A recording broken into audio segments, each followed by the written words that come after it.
May binuong special team para sa paghahanap kay dating Police Superintendent Rafael Dumlao III na convicted sa pagpatay sa negosyanteng Korean na si Ji Ik-ju noong 2016.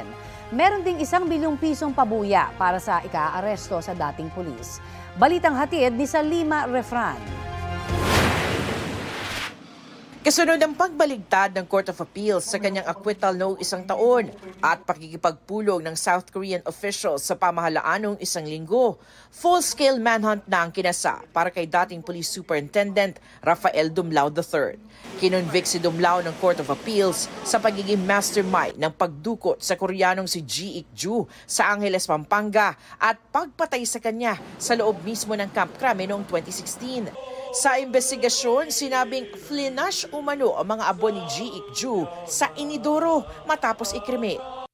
Yung si Colonel Rafael Dumlao na-acquit, pero subsequently challenge yung acquittal niya sa higher court, sinet aside yung acquittal niya, and in the next round, na-convict siya.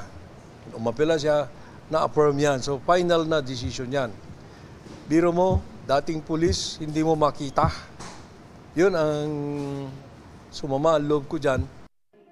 Dagdag ni Bersamin, kahiyahiyang hanggang ngayon, wala pa rin si Dumlao sa kamay ng batas. Reklusyon perpetua o 20 hanggang 40 taong pagkakakulong without the possibility of parole ang hatol kay Dumlao.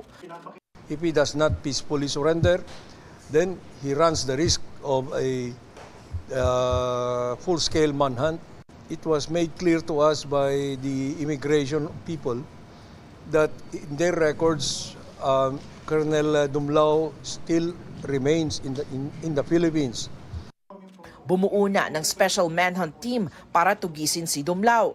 Kinabibilangan nito ng mga operatiba mula sa Criminal Investigation and Detection Group o CIDG at iba pang miyembro ng PNP. Magbibigay naman ng intel ang Presidential Anti-Organized Crime Commission o PAOK. Ang sinabi ni Executive Secretary Bersamin, hindi natin sasabihin dito o hindi natin kailangan isipin na pulis siya. Siya ay nag-violate ng batas, siya ay pumatay at siya ay may warrant at kailangan i-serve natin yung warrant yan kahit sino pa siya.